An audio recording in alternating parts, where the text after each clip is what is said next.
Welcome, everyone. I call the May 11th, 2021 Bothell regular City Council meeting to order. Before we move on to the agenda items, I'd like to acknowledge our remote meeting format. Proclamation 2020-28 regarding open public meetings is still in effect. Therefore, this meeting will be held entirely remotely. Public comment will be allowed both in writing or verbally. Sign-up sheets will be provided by the city clerk's office via a link in the agenda. The video of this meeting will be streamed live as well as recorded and available for later viewing on the city's YouTube channel. A call-in number was provided on the meeting agenda for members of the public who wish to call in by phone and listen live to the meeting. If you have called in, we ask that you mute your device so as not to interfere with the meeting. If a participant fails to mute their device and causes a disruption to the meeting, the connection will be terminated. At this point, we will take a moment to take roll call of council members by position number. Please say here when the city clerk calls your name. Deputy Mayor Zorns. Here. Councilmember Thompson. Here. Councilmember McCullough. Here. Councilmember McNeil. Here. Mayor Olson. Here. Councilmember Dorr. Here. Councilmember Agnew. Here. All present. Thank you. Lastly, before we begin, I'd like to reiterate some of the meeting guidelines. Speak clearly and pause frequently. Mute your microphone when not speaking. If you are also streaming the live video feed, please turn the sound off as there is a delay. So our first item on the agenda is meeting agenda approval. So we are revising the order of items on the agenda, AAPI Proclamation, and then AB 21-069, and then special presentation with Heather Gantz of Novak Consulting. Are there any other changes to tonight's agenda? Deputy Mayor Zorns? I don't know if it's a connection on my end, but it could be just my computer. But your audio is waffling in and out. Yeah, Councilmember Dorr is nodding her head too. So I don't know, and so is Councilmember McCullough. So it might be somebody in the audio box could check it out. All right. Well, thankfully, I won't be doing all the speaking tonight. So I believe we are lacking council conversations on the agenda. If someone would like to make a motion to add that.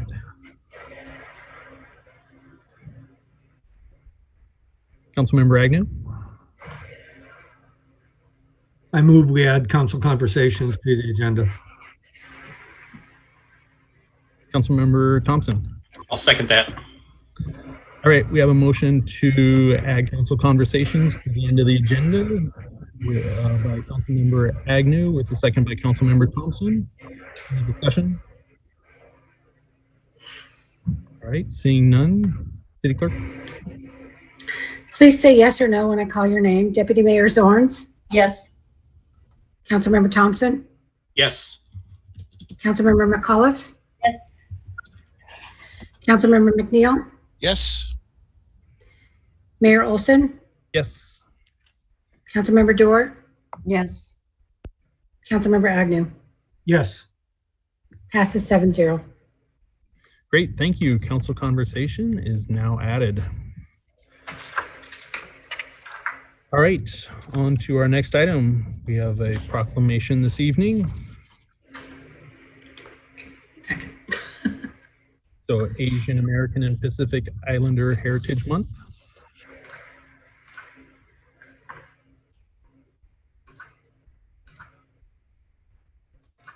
Can everybody see that?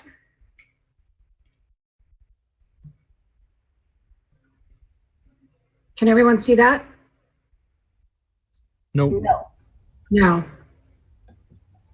I don't know. It's popping up on mine. I don't know why you can't see it. Laura, mine indicates that Laura Hathaway, City Clerk, has started screen sharing, but there's nothing there. Mine's showing it and says I am sharing. So I'm going to stop sharing for a second and try it again. So give me just a second. We'll see what happens.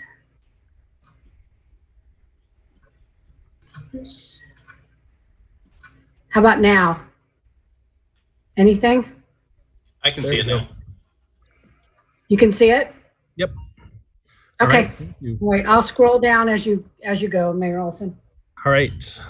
Asian American and Pacific Islander Heritage Month. Whereas Asian American and Pacific Islander Heritage Month is observed nationally in the month of May to honor and celebrate Asian and Pacific Islanders and how they have enriched our country. And whereas this recognition includes all of the Asian continent, including India and all the Pacific Islands of Melanesia, Micronesia, Polynesia, which includes the Hawaiian Islands. Whereas Bothell is home to a diverse community with a large percentage of our population identifying as Asian and Pacific Islander, composed of diverse and varied ethnicities, languages, and cultures that have contributed and continue to contribute to our country's progress, success, and vibrancy. And whereas their contributions are vast in the areas of science and technology, culture, and arts, in so many professions such as business, law, medicine, education, politics, and economics. Whereas many have selected Bothell as the home for their small business or restaurant, enriching our community with their shared culture, food, and tradition. And whereas while we celebrate the many contributions of our Asian and Pacific Islander community, we must also acknowledge and address a documented regional and nationwide trend to increase discrimination and violence against Asian Americans, exacerbated by false narratives and xenophobia around the coronavirus. And whereas acknowledging the challenges this community faces makes their accomplishments, character, and legacies even more inspirational, reinforcing that education, celebration, and public awareness of Asian and Pacific Islanders is vital to our community health. And now, therefore, I, Liam Olson, Mayor of Bothell, and on behalf of the City Council, do hereby proclaim May 2021 as Asian and Pacific Islander Heritage Month in the City of Bothell. The city makes this proclamation to celebrate our Asian and Pacific Islander community and affirms the city's commitment to protect and serve all Asian and Pacific Islander residents, employees, students, business owners, and visitors without hesitation or discrimination, with dignity, compassion, equality, and mutual respect.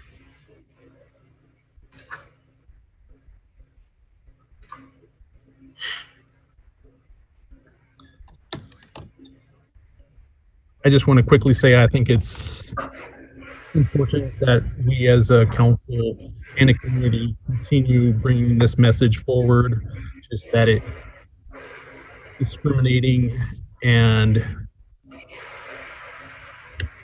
just throwing hate towards a specific group is a horrible thing to do, just for the basis of the xenophobia and just the misconceptions and lies that are spread. So I'm glad that we continue to bring this forward, and I imagine we will continue with many more of these discussions on this topic in the future. Councilmember Dewar.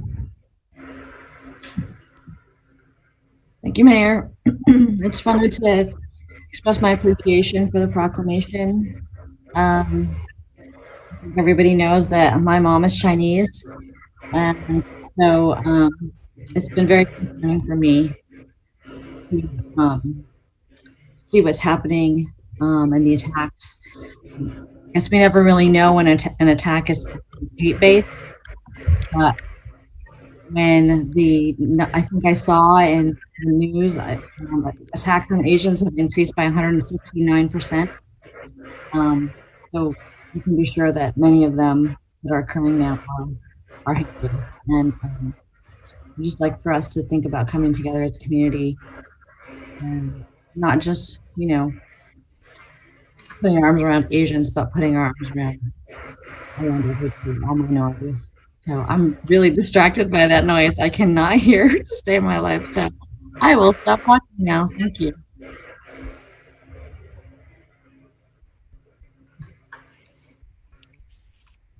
All right, thank you.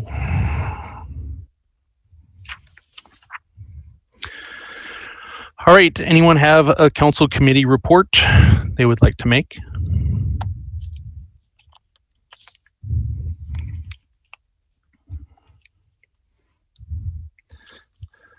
I just want to quickly say a few things about the Landmark Preservation Board.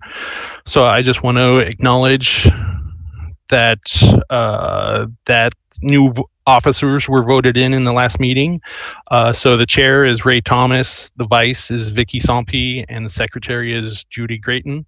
So I just want to thank them for showing the leadership on the Landmark Preservation Board and continuing the work of educating our community about the history of Bothell and preserving that history that we have and celebrating it in many facets that they can.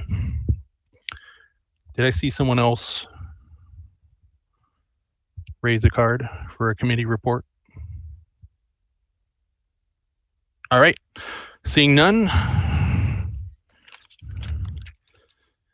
we will move on to visitor comment.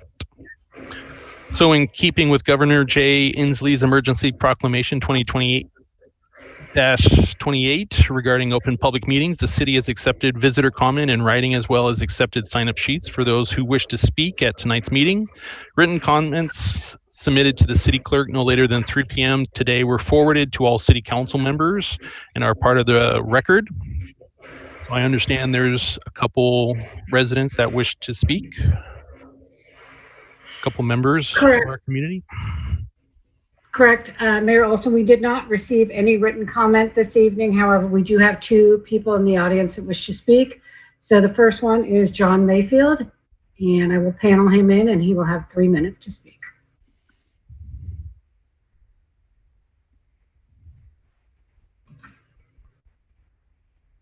Mr. Mayfield, if you unmute your mic, you can begin speaking. You have 3 minutes. Oh, thank you. Let me just share my screen here.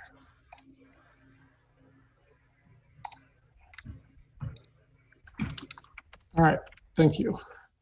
Oh shit, sorry, technical difficulties. Well, let's do it like this. All right. So,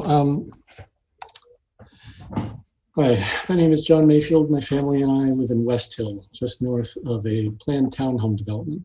As part of the development, a gorgeous western red cedar is scheduled to be removed. There are several good reasons that a beautiful tree like this should not be removed, but the one I want to talk about today is that removing this tree would actually be in violation of the Bothell Municipal Code. Let me explain. The Bothell Municipal Code requires that the developer install a 10-foot type 2 landscape buffer between our property and theirs. Basically, this is a 10-foot wide strip of landscaping on their side of the property line intended to protect lower density areas like ours from higher density areas like theirs. The code also requires that all significant areas within that zone be retained. All significant trees within that zone be retained. So that's fairly straightforward, right?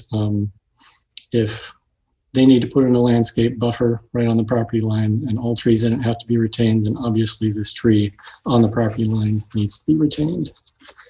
I contacted community development about this and eventually received the response that a modification was granted per another section of the code to accommodate vehicle access and retaining wall structures. We requested a copy of the modification, just trying to better understand it, and we're told by multiple sources that there was no modification record at all. We also looked at the code section to see what modifications could be allowed for, and retaining wall structures and vehicle access are not among the allowable reasons. So it appears that this modification both doesn't exist, and even if it did, it would not be allowable for the code.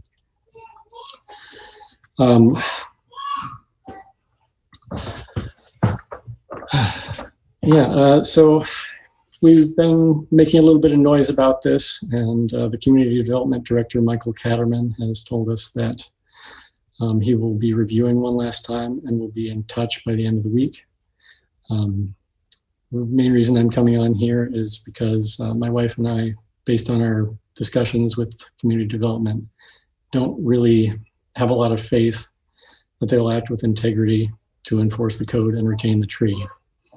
So I'm coming to ask members of the council, city manager, if you share our concerns about this, please contact the community development director and request that he enforce the code and retain the tree.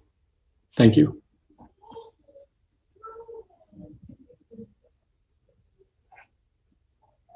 Thank you, Mr. Mayfield. Stop sharing that screen. Can you stop sharing your screen? I can't.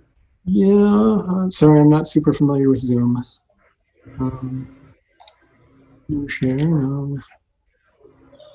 Pause share. Stop. There we go. There you go. Thank you. Thank you.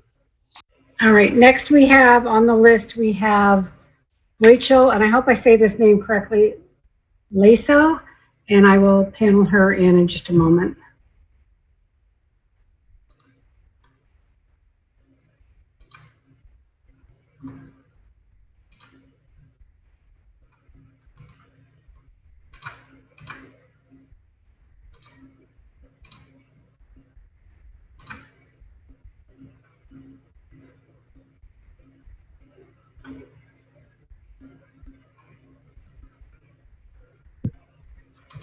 Just a second here, find her.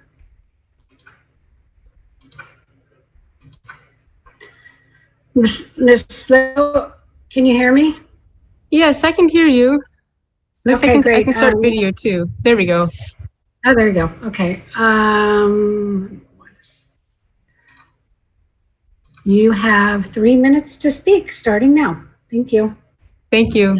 Good evening. My name is Rachel Lyso. I am John Mayfield's wife who just spoke. Thank you, Mayor and City Council, for giving me the opportunity to speak. I have a few comments to make following my husband's outline of our situation regarding a boundary tree slated to be taken out in development according to plans approved by Bothell Planning and Zoning. First, I'm asking that you, City Council and City leadership, work to advocate for my family, ensure that City of Bothell Planning and Zoning applies and enforces code correctly. As John indicated, it appears that the code is incorrectly applied to the landscape buffer between our home and the development that is coming in, 59 townhomes. The buffer should have been 10 foot wide instead of 5 foot wide, with our shared tree to be retained per code requirements.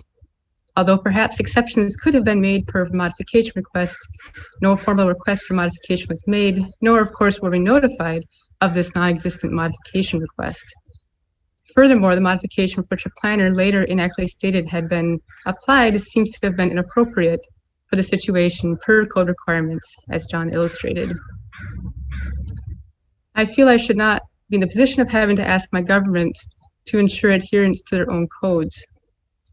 I hope and believe the situation is an unusual one and does not represent how planning and zoning typically conducts their work. If we are in the wrong, please encourage planning and zoning to explain in precise counterpoint with code references. To this point, most communication from them has been vague. The overall tone has left me feeling small, unimportant, and brushed aside. Yet we are Bothell residents and these are public servants and we should be treated fairly. Much of the present situation could have been avoided had planning and zoning been more forthright and worked to ensure that we are informed of land use actions and even of our options, rather than what has appeared to be not sharing useful information and instead providing vague, indirect, and extremely succinct responses to our queries. In closing, our understanding is that City Manager Aaron Leonard and Community Development Director Michael Catterman are currently reconsidering our situation, and I ask that you do all you can in your power to communicate to them that you expect integrity, fair treatment, code adherence, and appropriate procedural steps in this matter. Thank you for your time. Thank you. That's all I have to sign up to speak tonight, Mayor Olson. Do we have anyone else in the audience that would like to speak?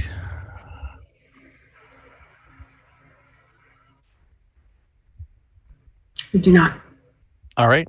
Ms. Hathaway, I'm still part of the panel. Yep. Oh, sorry. I'll take you out. Sorry about that. Thank you. Goodbye. Bye-bye.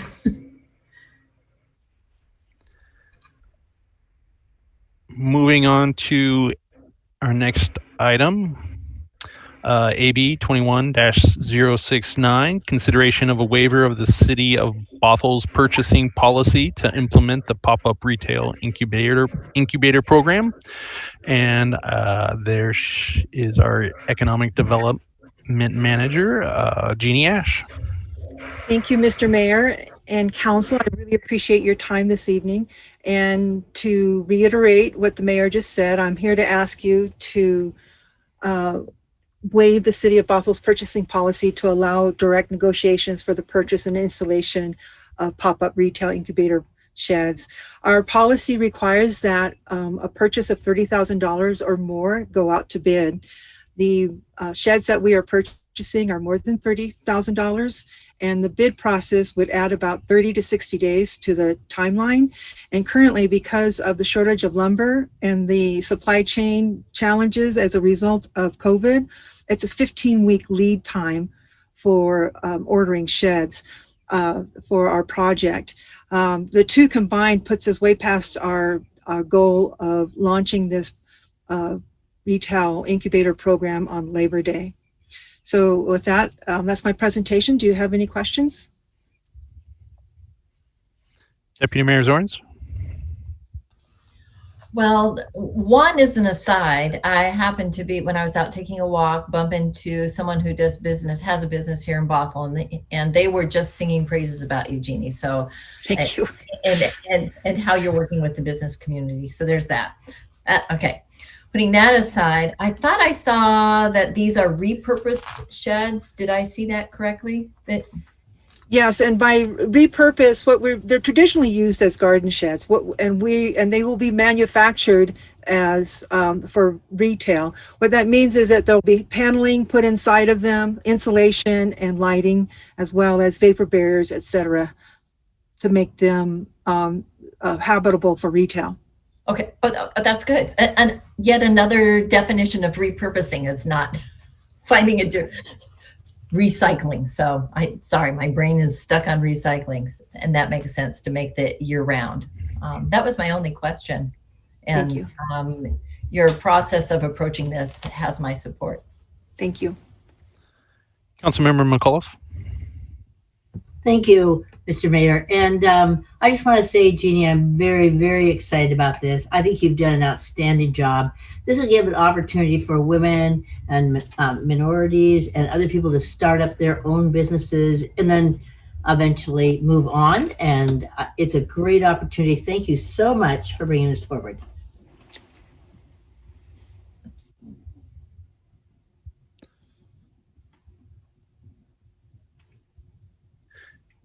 Any other questions or comments? Councilmember Thompson. I move the recommended action. All right, Councilmember Agnew. I'd be happy to second that. All right, so we have a motion by Councilmember Thompson to waive the City of Bothell's purchasing policy to allow direct negotiation for the purchase and installation of sheds for Bothell's pop-up retail incubator program, with the second by Councilmember Agnew. Any discussion on this item? Seeing none, City Clerk. Please say yes or no when I call your name. Deputy Mayor Zorns. Yes. Councilmember Thompson. Yes. Councilmember McAuliffe. Yes. Councilmember McNeil. Yes. Mayor Olson. Yes. Councilmember Dorr. Yes. Councilmember Agnew. Yes. Passes 7-0. Thank you. Thank you. For And thank you, Jeannie. All right, on to our next item. So we have a presentation for the city manager recruitment kickoff, and we have our HR director, Matt Pruitt, with us tonight. who can't unmute his microphone. Good evening, Council and Mayor. I have a short role tonight. I'm here to introduce Heather Gantz of Novak Consulting. I am thrilled you finally get an opportunity to meet with her. She is our lead recruiter and a manager with Novak Consulting Group, and will be helping us throughout the selection of the city manager or the next city manager. I've enjoyed working with her the last couple of weeks. I think are in good hands, and Heather's going to be top notch for us. But with that, I'll let her kind of kick off the recruitment process. Thanks, Matt. It's good to see you. It's Mayor and council members. Nice to meet you officially. I've been working behind the scenes with Matt for quite some time now, and it's great to be able to see everyone and looking forward to interacting with you this evening. Hoping to just spend a little bit of time discussing the recruitment, talking about the timeline and some of the key next steps as we move forward. And I do want to reserve a good amount of time to just answer any questions that you have. As Matt and I discussed tonight, wanted to make sure that we just had that chance to meet each other and have an open conversation about the city manager recruitment, and bring you up to speed on what we've done so far and what's to come in the next month or so as we really dig in on the recruitment. So it's nice to meet everybody. Yeah, thanks for waving, Councillor Thompson. Wonderful to see you.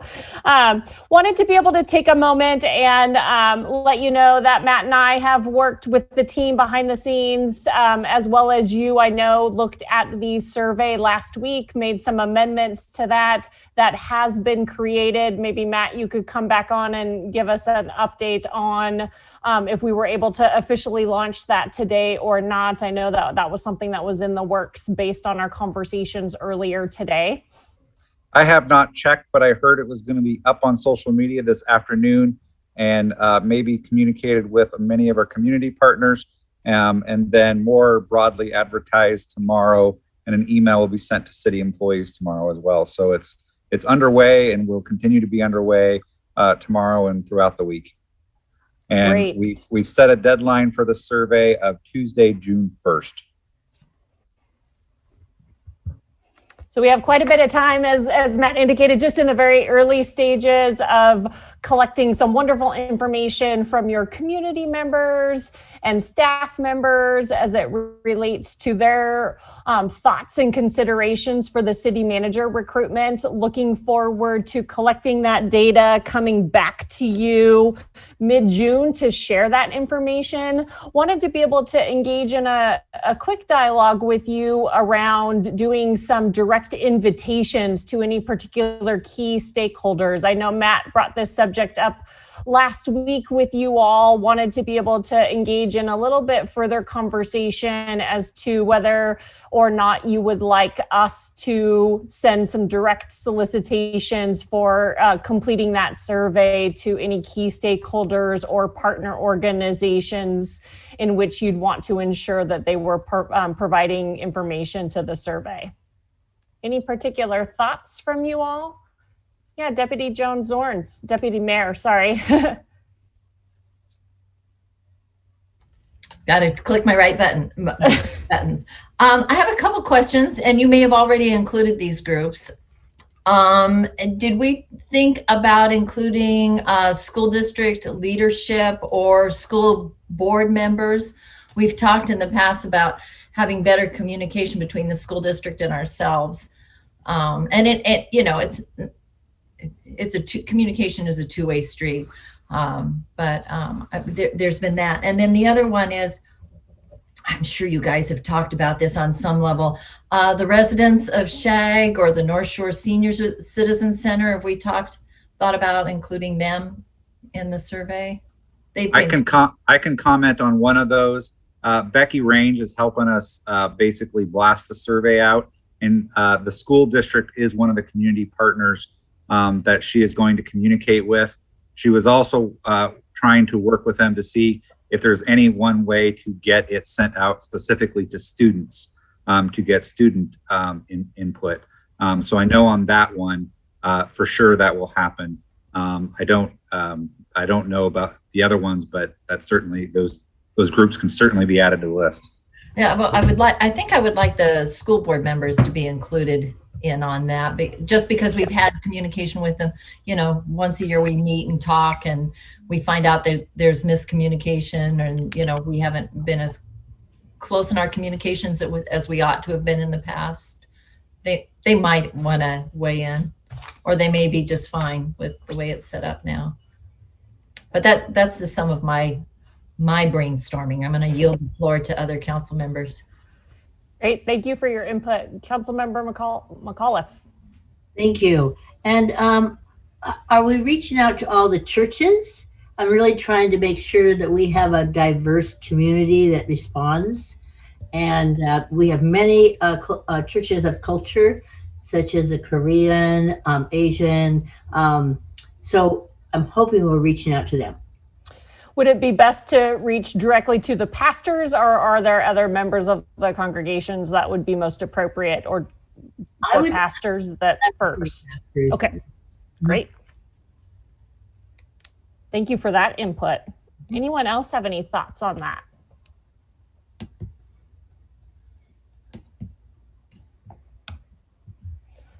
Great. Matt, you and I can work together to ensure that we have those direct communications to the school board members and the pastors of the churches. And then Deputy Mayor, was it SHAG is the other entity? I wanted to make sure I captured that correctly. Yeah, they've been involved in, occasionally they will weigh in on city things that we're doing. And there might be some people there that would like to weigh in. And you must have the North Shore Senior Citizen Center as part of that as well. So that's kind of obvious, but some residents of SHAG who stay tuned to what's going on are very often very thoughtfully bring things to the table for us to consider. And they might want to do that on this too.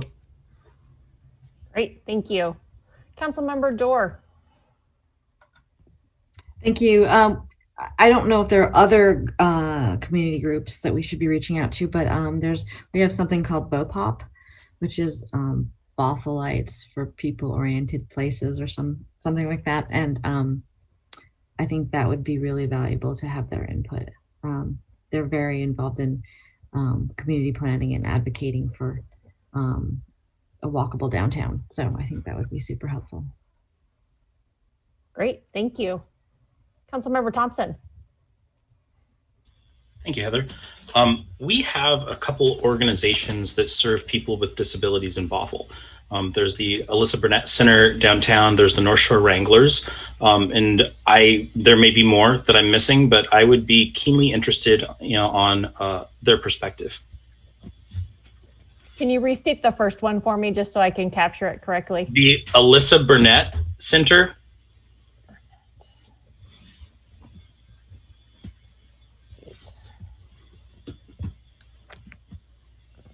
There's probably something more to it that I'm missing. That's what I know it as. I'm taking notes. I'm taking notes too, Heather, and okay. There isn't anybody they've mentioned that I know that we can't get contact information to you for. Great. Deputy Mayor, I saw that you had raised your card. Yeah, sorry, I didn't mean to interrupt. I just wanted to add kindering is also one of those that falls within what Councilmember Thompson's talking about. Okay, great. Matt, and you and I can compare notes, make sure we've captured it all correctly. Yes, Councilmember McAuliffe. I'm just going to make sure, and I'm sure you've contacted them, but our college students are really critically important to know what they would like. And so I know you can reach out to the University of Washington, but they also have many groups within University of Washington and Cascadia that are student groups. And that would be really helpful to hear from them. That is one group that I know Becky is going to be reaching out to Councilmember McAuliffe and specifically more on how do we get that out to the individual groups and the students too.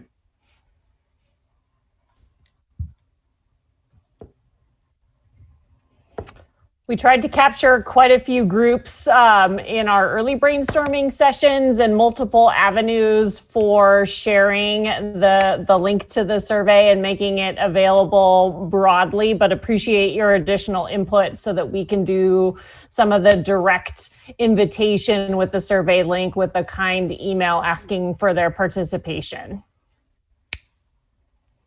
And again, we'll be looking to bring that information back to you at a council meeting on June 15th, where I'll do a more formal presentation sharing themes and feedback through that survey so that you can hear. We've also, if you'll remember in reviewing the survey, asked for some wonderful information about who's completing the survey, whether they're residents or business owners. There's a good list so we can break that out and understand the populations, and we'll be able to slice and dice that information in quite a few ways to give you some wonderful information about what your community is thinking as it relates to not only this recruitment, but things that they're interested in moving forward as well.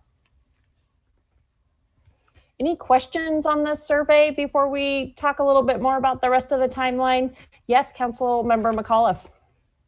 Yes, I had asked at the last time the presentation, the survey was presented to us, if there is going to be any ranking. So like when they say 3 choices or 10 choices or whatever, is there any ranking to priority? Yes. So we'll be able to, based on the results of that survey, share additional information with you based on the percentage of those that ranked it certain ways. So it'll be a little bit more detailed than just the top 3. We'll be able to go into greater detail. Any other questions? Great.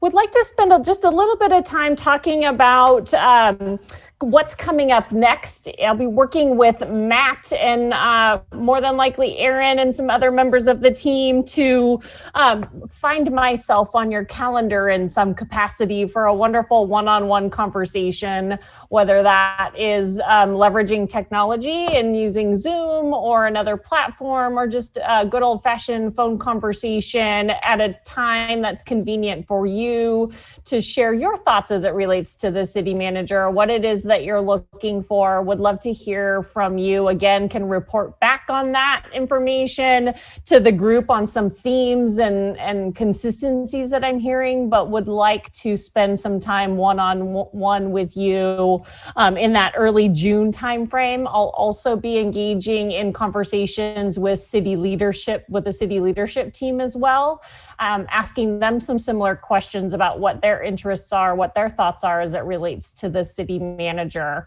What we'll do with that wonderful information and all of the information from the survey is create a draft position profile that we'll bring back to you, that will outline and articulate above and beyond the job description that Matt has given me from a pure HR standpoint.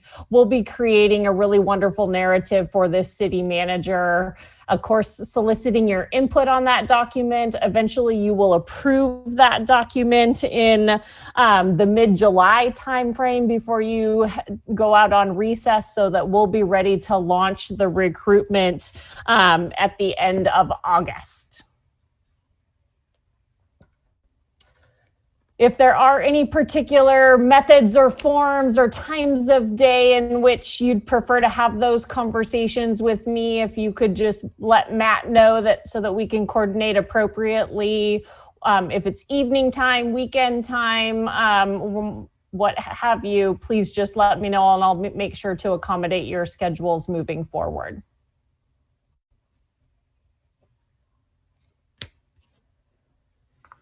Any particular questions around the soliciting of information and reporting back? What, again, we look for there and I'll be mindful of is hopefully a lot of repetitive information, consistent consensus information across the board might be shared in a different way or coming at it from a different angle, depending upon who's sharing that information. But overall, looking for some consistency about what you're seeking and looking for in a city manager. If for any reason that is not there, then we will engage in a conversation about where the discrepancies are and then get some confirmation from you as to how to proceed forward. I don't want to go into too much more of the timeline. I do want to just reiterate that we'll be partnering together with you.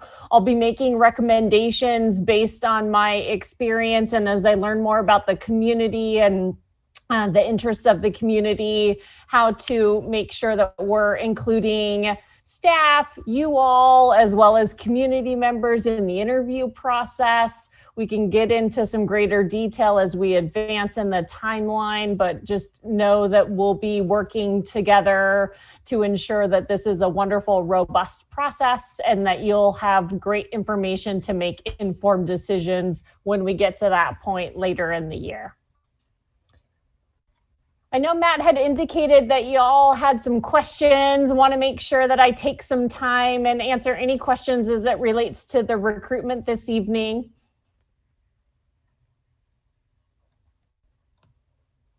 Please don't be shy. I see some smiles. Yeah, Councilmember Thompson. Thank you. You know, as we go through this, I anticipate it's going to be a little different than we would expect coming into this. I guess, what are some things we should expect that we might not be expecting throughout this process? That's a great question. I think, you know, we've seen in this past year that recruitments have been different in our current environment. And as we continue to monitor our public health environment and what is happening, how we bring people together, can we bring people together, and what does that look like? Having a little bit of grace and flexibility in that space to adjust if necessary. I'm hoping with our timeline that we'll be able to continue to navigate and progress positively with vaccination rollouts and other components of that nature, that we'll be able to do in-person interviews for the final interview process, but just caveating that with a little asterisk on the end that may not necessarily be the case if something unexpected happens in that regard. I think we're all pretty familiar with not everything goes exactly as you predicted at this point in time. So no worries there at all. Councilmember Doerr. Thank you, Heather. So I'm kind of curious what the pool of applicants looks like, because this is kind of a strange time. And are you getting a sense of if it's a lot of people are looking to change positions, or a few people, or I'm just curious if there's sort of an outlook there. Yeah, it's still a relatively good job market. I think part of you know, the reason why you're working with someone like me is so that we can do direct outreach. You know, we will do some targeted advertising, of course, to spread word about the opportunity, but we will also do direct outreach and, you know, tap people on the shoulders, engage in conversations about why this is an opportunity worth considering, seeking referrals, asking for people to share with their networks, so we can reach out and touch people well beyond just those that are looking for work, maybe those that are not necessarily looking, but would be willing to consider a really great opportunity. And that's where some of the wonderful candidates come from as well. People are more interested in finding alignment with not only professional values, but personal values. I think that's become a little bit clearer in this pandemic, where people have either solidified that, yes, I'm in the right organization, working for the right individuals, doing wonderful things for my community, or maybe this is not necessarily the right organization for me. The values of the community don't necessarily align with my personal and professional aspirations. And so that's where people are more interested in finding that right alignment or stronger alignment. We're not necessarily seeing difficulties with people relocating either in this time. It's taken a little bit longer for people to relocate just because of our current environment, but we're not seeing a concern or a drop in candidate availability because of our current environment. Great. Thanks so much. Yeah. Councilor McAuliffe, I think you had your card up as well. Is that accurate? I did, but my kind of goes back to on your timeline. Sure. Timeline says that, let's see, we will be, is it late August, June 15th, formal presentation. It was late August, correct? For, let's see, I'm looking to see where I wrote that down. Oh, at the end of August, you will launch recruitment. That's correct? That is correct, yes. One of the things that I know that we have talked about previously, and I think that Aaron and I have talked about it, is because we are now in the middle of a campaign season and we have different people running for office, when will they be also part of this recruitment effort? Yes, we anticipate bringing those individuals in after the election cycle. Matt, is that correct? If I'm remembering everything correctly, they'd be involved in semifinal interviews and final interviews. Other questions?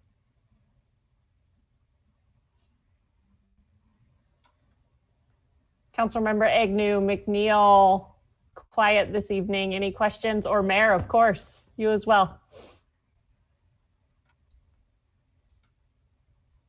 I'm getting all mine answered. You're doing such a fabulous job. I'm taking a lot of notes here. I like you. We're going to get along well. Mayor, any questions from you directly, or Councilor Agnew, please?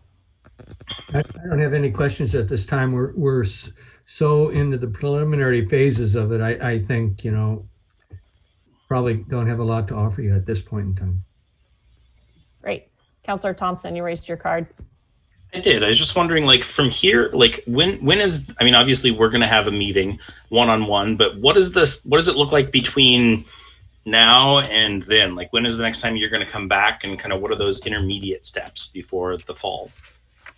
Yeah, so Matt and I have the week of June 7th on the timeline for those initial discussions. So be here before you know it, since we're almost here mid-May, but looking to get those scheduled relatively soon so that we can take advantage of calendaring opportunities. More than likely, probably about 45 minutes to an hour long conversation where we'll be discussing your vision for that position, what you're looking for, not only in some of the soft skills, what I like to call traits, qualities, and characteristics, but some of the background where you think this person may be coming from, geographic preferences, if anything, other priorities, things that you're interested in having this person work on within their first year and long-term. Clearly that's in collaboration with you and staff, but curious about some of those projects and initiatives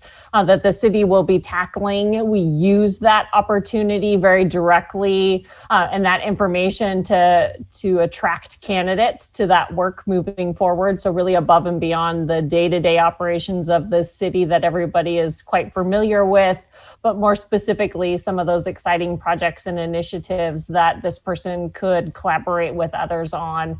That tends to be a successful part of the recruitment story.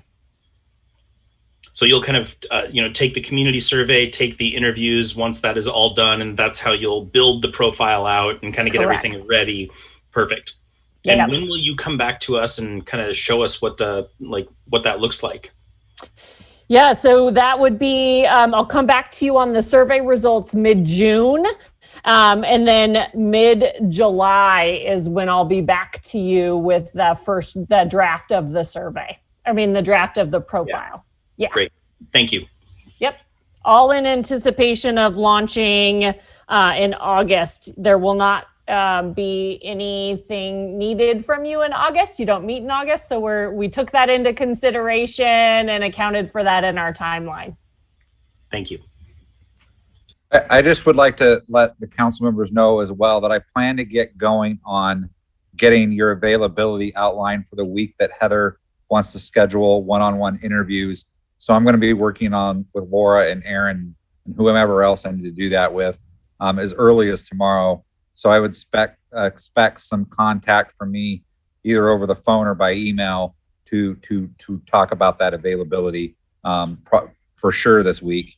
So we can get going on that, because I know that calendars fill up quickly, and we want to get you all on the calendar with others so we can have productive conversations. Councilmember McNeil. Thank you. So will we be using the one-on-ones and then the survey information to draft kind of a first-year priority and a long-term priority? Is that, I mean, I'm taking these notes and I just want to make sure I'm gauging that properly. Is that correct? Yes, that is correct. We'd like to understand some of those first year priorities and then maybe some of those longer term initiatives as well. Again, to use that as a narrative and it generate some excitement and then some enthusiasm from candidates. Fabulous. Thank you. Just to piggyback on that just a little bit, Councilmember Zorns asked a question about, do we want to have first year goals for this individual? So there's goals right up front, and those discussions can help ensure that we have that ready to go as well. And so when the new city manager starts, there are goals there for them to start with. The brochure and those goals will be a really wonderful roadmap and a good onboarding process for the new city manager as well. So you can use those tools to really bring the person on board, set some clear expectations and some accountability, not only for you all, but for your city manager as well. Yeah. Deputy Mayor Zorns. Can you give us kind of a time frame, the week of something or the weeks of something that you want to have the one-on-one? Starting the week of June 7th. Okay. And then the other thing is, I just have to thank both of you, Matt and Heather, about the organization and thought that you've put into here. What I sense is when you start collating everything, we're just going to start hammering you with a lot of questions. But very well organized and well thought out. I'm very appreciative. So thank you. As we really dig into this recruitment too, we'll have several opportunities on the calendar to engage in these conversations, to ask questions, knowing as we dig further into the recruitment and things will become a little bit clearer. To your point, there will be more questions and we are absolutely going to make ourselves available on a routine basis, not only to update you on the recruitment, but to answer those questions and provide some further clarity around the back end of the process once we have some candidates to look at and we're starting that interview process. Councilmember McAuliffe, I think you'd raised your card as well. I did. I guess that when you brought up goals, I kind of wondered how we were going to create those. We already kind of have council goals out here, and we are thinking that we probably have too many goals. So I'm kind of thinking. So it sounds like some prioritization might be a goal, working with you to do some prioritization work. That's correct. Thank you. Yep.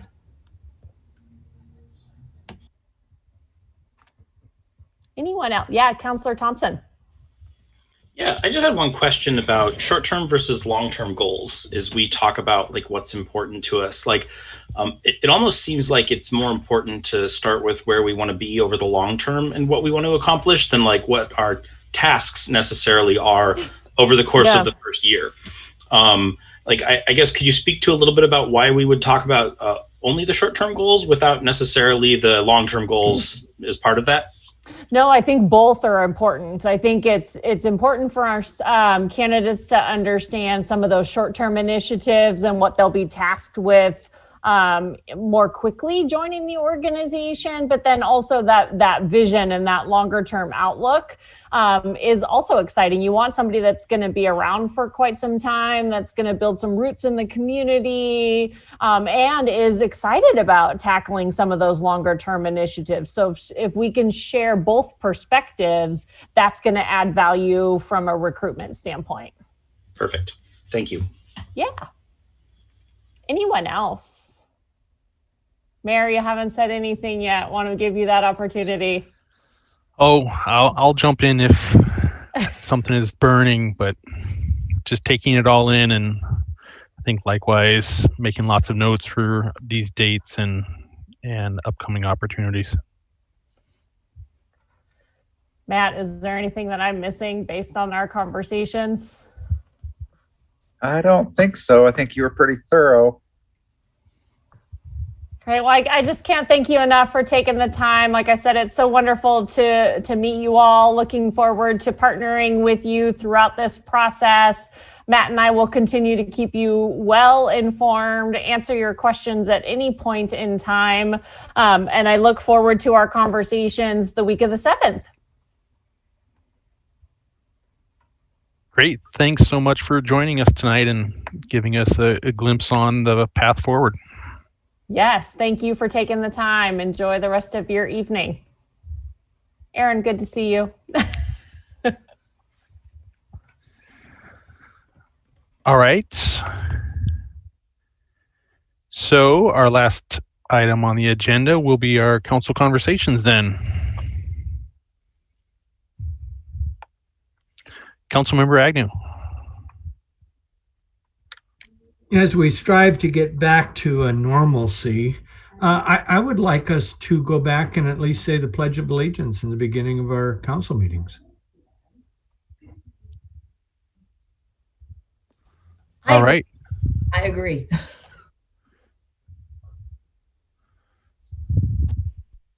Agree. Councilmember Thompson. I might be the lone dissenting voice here. It's complicated because our flag has been used to fly over things that I don't think any of us would approve of. And I think when we pledge allegiance to something, we are putting ourselves in a subservient position to it. That's what the word means. And I am uncomfortable pledging allegiance to a flag, especially one that looks very different to people who don't look like me. I think that adding this back is something that we should do as part of a discussion with the broader community. And I think we should be more careful about it than simply adding it back right here.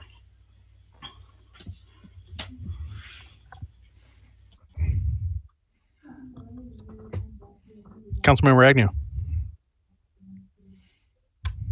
Yeah, I appreciate what you're saying.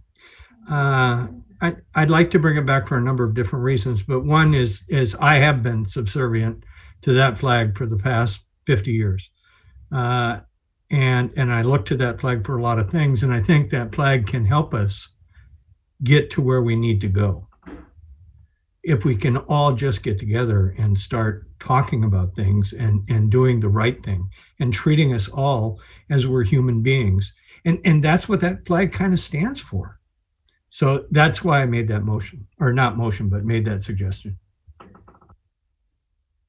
Councilmember Dewar.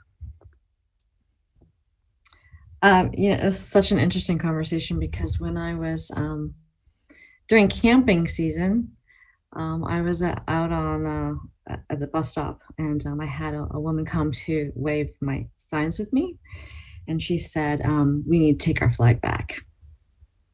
And I think that's the complication, is that the flag has been co-opted to mean things that it was never intended to mean.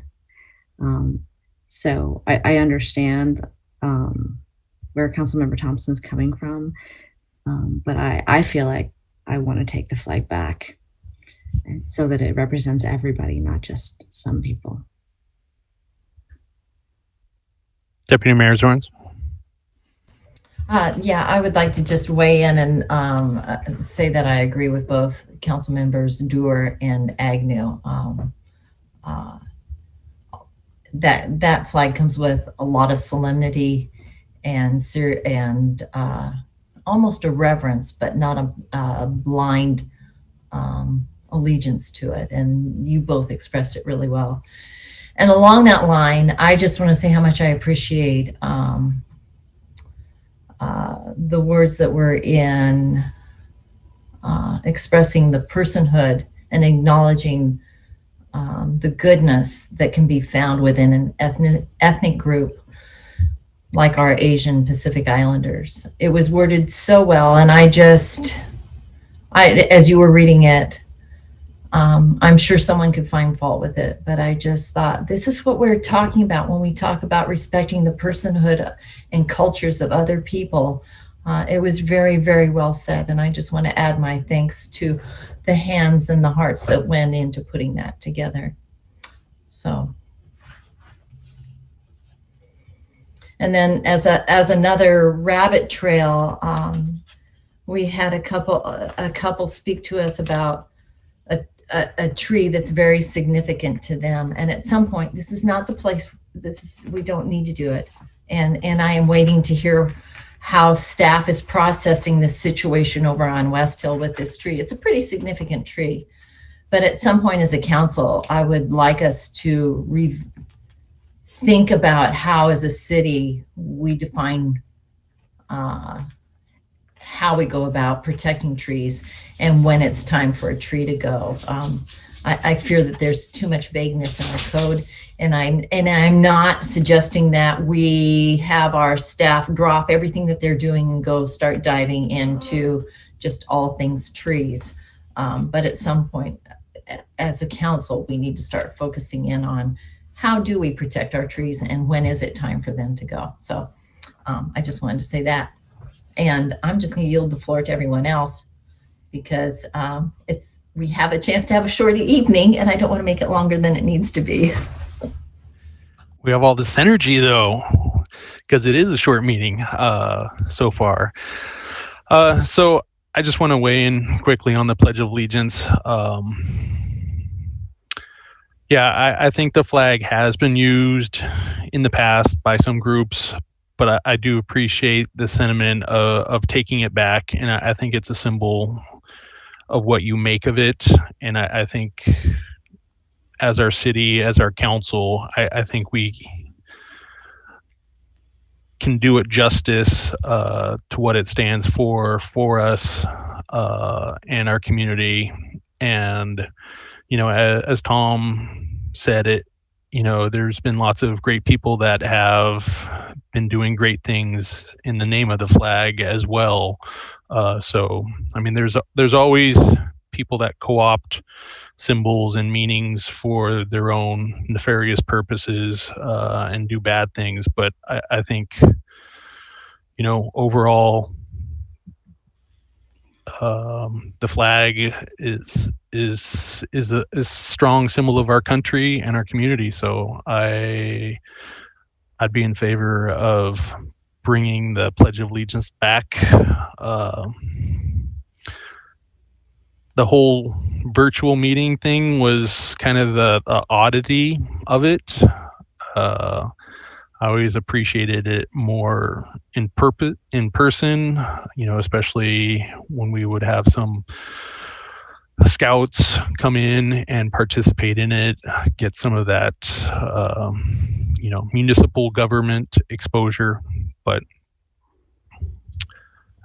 yeah, I think it's definitely worth bringing back. And the question is if really in the virtual format or not. Councilmember Doer? I was just going to recommend in the ledge what we did was they had a kind of a video of a flag waving. Obviously we can't stand though, or you can, but then you're just going to see people's bodies. But at least it gave us something to focus on when we were saying it. Yeah. Shorts. Councilmember McNeil. Thank you, Mayor. I think Councilmember Thompson had his card up. Did he want to go first? I can go after you. It's fine. Okay.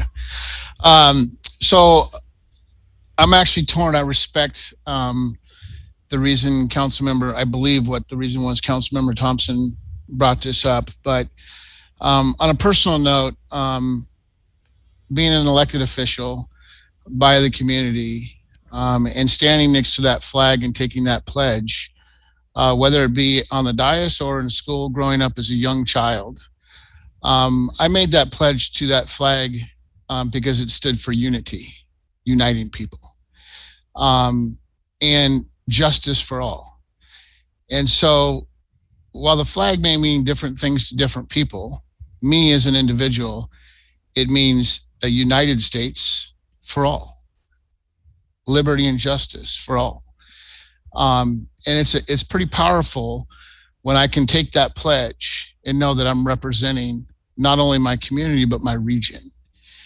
And so I can never speak to Councilmember Agnew's experiences and the things that he's gone through in his life of why he takes the pledge. But letting you know why I take the pledge, it's because I believe this is the United States of America. And until we all can figure out how to come together, work together, unite together against hate, bigotry, and everything else, and become the greatest country, I'm going to continue to say that pledge. I'm going to continue to believe that we are the greatest country on earth. So I just, I understand why I hope I understand why he's bringing it forward, but to many people, it means many different things. My father was a police officer. While he didn't die in the line of duty, he had a flag put over the top of his coffin. And when we buried him, that's the last piece that we have. So to me, I can do anything I want to do. I can be anything I want to be. My kids can. We just have to put our minds to it and go after it and get it. And there's going to be struggles and trials and tribs along the way. It's not a perfect society or a perfect world. But I just wanted you to all know when I say that pledge, that's what it means to me. Councilmember Thompson. Thanks, Mayor. And Councilmember Zorns, thank you for bringing up the folks that spoke in public comment today. I just wanted to speak to that as well. I was really impressed with the research they'd done, with the tone and timbre of their conversation. And I too am simply interested to hear what we would have to say to that, because I thought what they said and what they brought to us made a lot of sense. And we should follow the code. Councilmember McAuliffe. Thank you, Mr. Mayor. Well, everyone has said so many good words about doing the saluting the flag. And I just want to also add my support that we should be starting a meeting with the Pledge of Allegiance, and we have to believe in it, that it's one nation under God for liberty and justice for all. And that's really the most meaningful part for me. So I do support, again, doing our Pledge of Allegiance before the meeting.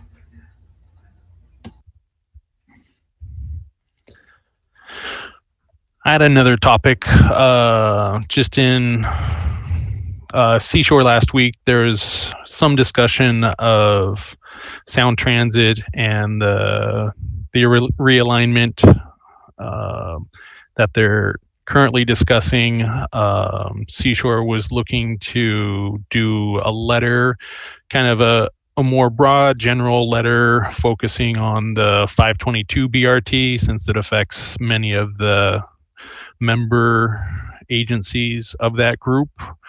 And part of that discussion was that each city should, or it was recommended that each city do a specific letter for their own jurisdiction, their own city, and put their points forward to the Sound Transit Board, just because we have a parking structure that, was part of, or that's part of ST3. And some of the discussion is parking structures may be disconnected from the actual projects that they would be serving. So I just wanted to bring up and see if there was some interest in Bothell having a type of letter to the Sound Transit Board ahead of the realignment vote. Since we have 405 as well, the BRT project for both 522 and 405. Deputy Mayor Zorns? You're talking about writing a letter from council? Yes. Yeah. Oh, yeah, I fully support that. It's pretty hard to use our buses if we can't get people to the buses. And I don't think they're talking about expanding bus services out into our community and going down our side streets to collect people. So yeah, absolutely. Write a letter. Councilmember Agnew?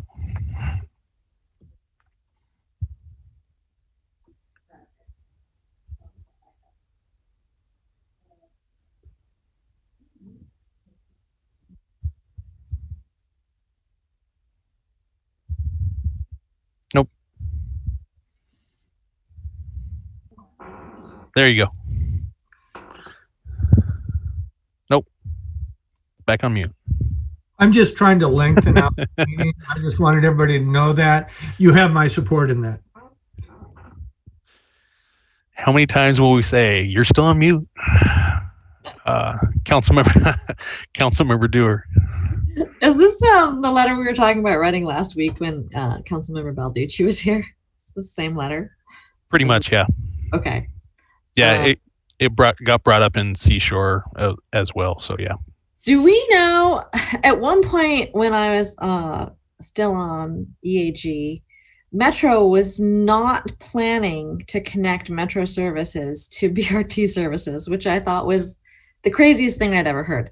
Do we know what the status of that is now? Because I think that would be helpful to add to the letter if that's not the case, especially if they're talking about postponing parking garages and whatnot. It just seems to me a real obvious nexus to connect bus service to bus service. So I would just ask staff if that's still the case, if we could also maybe gently suggest that it's the system, regardless of whether it says Metro or Sound Transit on the side of the bus.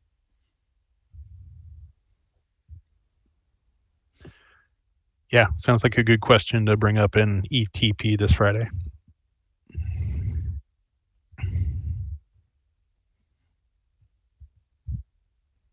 Who's next? Councilmember Thompson. I agree with everybody else. I think we should write a letter. I think we sit at a really interesting spot being part of two counties and connecting community transit, Metro, with Sound Transit kind of running right through the middle of it all. So I do think we have something to say about this.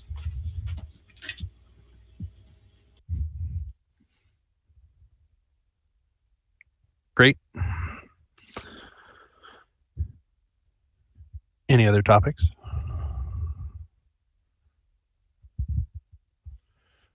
Councilmember Dewar? Because I'm always the one who wants to end it. I'm just going to say, if you haven't been to the new pastry shop on 527, it's amazing. The pastries, it looks like they're in a jewelry case. And the cinnamon rolls, you know how the center of the cinnamon roll is like the primo piece of the cinnamon roll? The whole cinnamon roll tastes like that. You have to get one. Anyway. Sorry, which pastry shop? Apathy Patisserie. I was just gonna make you try to say it. It's like out of this world, but it's super expensive. So just know that and be prepared. It's worth it. It's totally worth it. Councilmember McAuliffe. Thank you, Mr. Rita. I was only going to say, though, you better get there early because they're either going to be sold out or the line will be around the block and it's 2-hour wait. That happened twice last week. Wow. Yeah.